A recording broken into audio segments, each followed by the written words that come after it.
আপনি কি বিশ্বাস করবেন, এই আধুনিক দুনিয়ায় এখনও এমন একটি জায়গা আছে যেখানে সময় যেন থেমে আছে।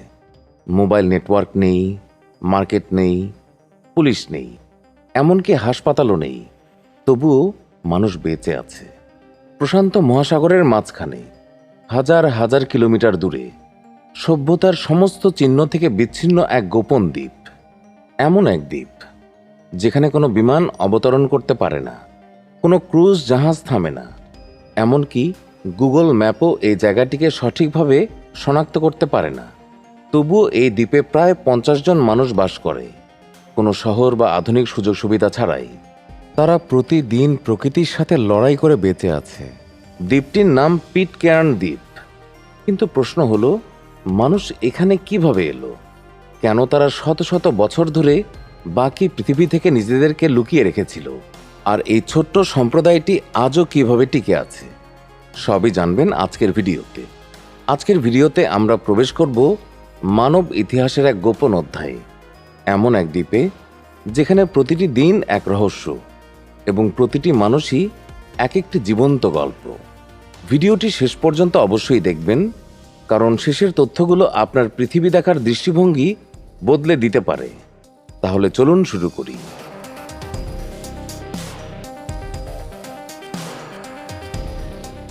নিকটতম বিমানবন্দরে পৌঁছানোর জন্যই আপনাকে হাজার হাজার কিলোমিটার সফর করতে হয়, তাহিতি কিংবা নিউজিল্যান্ড পর্যন্ত। সেখান থেকেই শুরু হয় আসল পরীক্ষা।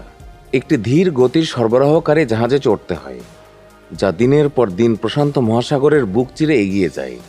চারিদিকে বিশাল ঢেউ, হঠাৎ ঝড়, আর চোখ যতদূর যায় শুধু জল আর জল। কোনো উদ্ধারকারী নৌকা নেই, আশেপাশে কোনো দ্বীপও দেখা যায় না। মনে হয় যেন এক অচেনা জগতে প্রবেশ করেছেন। ঠিক তখনই সেই শূন্যতার মাঝখান থেকে হঠাৎ করে জেগে ওঠে এক রুক্ষ সবুজ পাহাড়।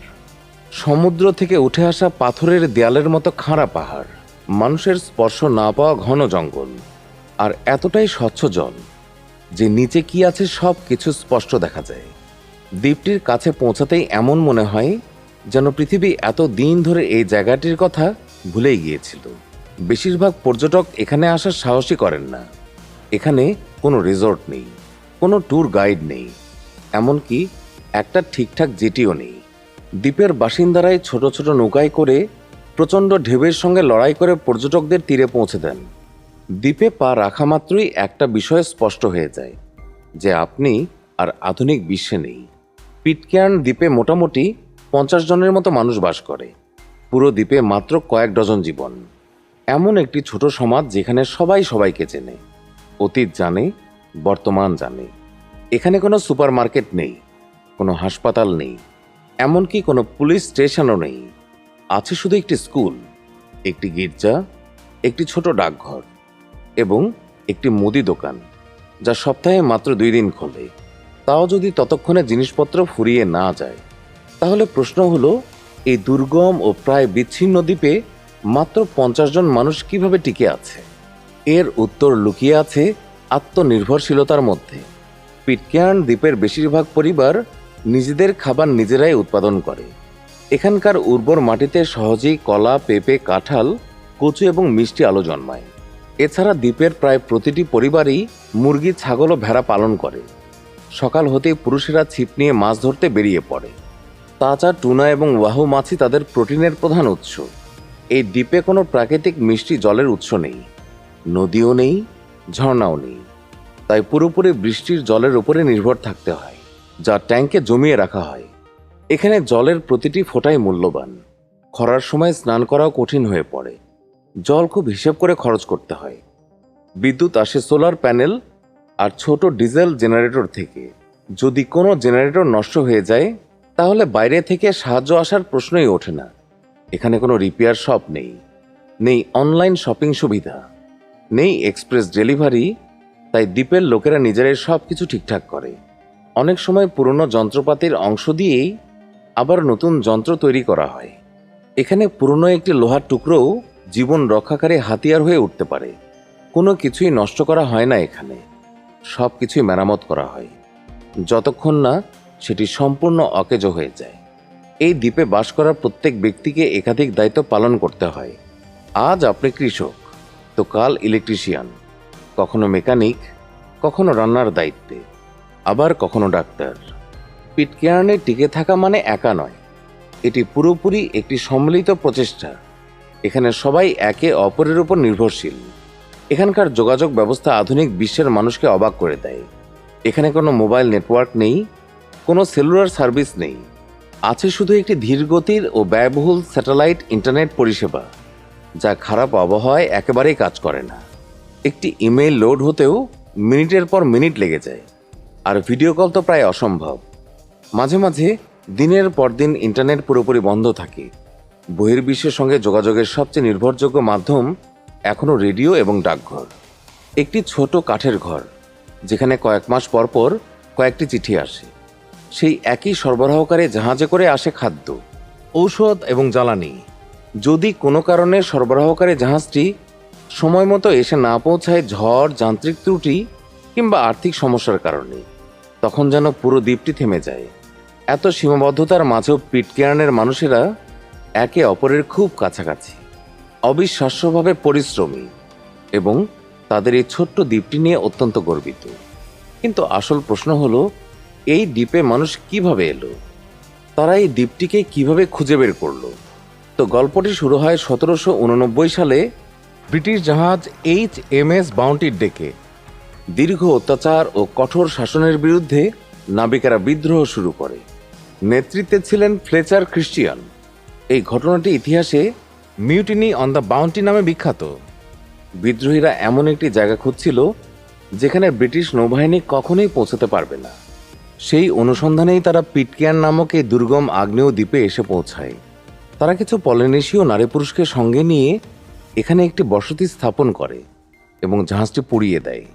আর সেখান থেকেই জন্ম নেয় এক নতুন বিচ্ছিন্ন সভ্যতা। প্রজন্মের পর প্রজন্ম ধরে এই মানুষগুলো সংগ্রাম, একাকিত্ব এবং সীমাবদ্ধতার মাঝেও টিকে আছে। আজ পিটকেয়ার্ন দ্বীপ শুধু একটি দ্বীপ নয়, এটি মানব ইতিহাসের এক জীবন্ত স্মৃতিস্তম্ভ, বেঁচে থাকার সাহস আর রহস্যে মোড়া এক গোপন জগৎ। এই দ্বীপের গল্প এখানেই শেষ নয়, কারণ সবচেয়ে বড় রহস্য হলো এত বিচ্ছিন্নভাবে বসবাস করা সত্ত্বেও এই মানুষগুলো কিভাবে টিকে আছে। তাদের জন্য প্রত্যেকটি দিন, প্রত্যেকটি মুহূর্ত সংগ্রাম আর প্রজ্ঞার এক সংমিশ্রণ। এখানে কোনো নদী নেই, ঝর্ণাও নেই, শুধু বৃষ্টির পানির ওপর নির্ভর থাকতে হয়। ঘুম থেকে উঠেই তাদের সমুদ্রের ঢেউ, দুর্গম পাহাড়ি পথ এবং প্রকৃতির প্রতিটি চ্যালেঞ্জের বিরুদ্ধে লড়তে হয়। এখানে জীবন শুধু টিকে থাকার গল্প নয়, বরং আত্মনির্ভরশীলতা, ধৈর্য এবং একে অপরের প্রতি বিশ্বাসের গল্প। এখানে প্রত্যেক ব্যক্তিকে বহুবিধ ভূমিকা পালন করতে হয়। কখনো কৃষক, কখনো জেলে, কখনো মেকানিক, আবার কখনো ডাক্তার। এখানকার প্রত্যেক ব্যক্তি প্রায় সব ধরনের কাজই জানে, দিন হোক বা রাত। এখানে কোনো কোলাহল নেই, চারিদিকে কেবল সমুদ্রের ঢেউ আর পাহাড়ের নীরবতা। প্রতিটি দিনই তাদের জন্য এক নতুন পরীক্ষা, প্রতিটি মুহূর্ত তাদের কাছে মূল্যবান। আমরা যে পৃথিবীতে বাস করি, সেখানে এই দ্বীপটিকে এক জীবন্ত ইতিহাস বলে মনে হয়। এখানে প্রতিটি জীবন, প্রতিটি গল্পই এক একটি অধ্যায়। তারা প্রজন্মের পর প্রজন্ম ধরে এখানে বসবাস করে আসছে, নিজেদের পরিচয়, শিকড় এবং এই দূরবর্তী ভূমির সাথে এক গভীর সংযোগ বজায় রেখে।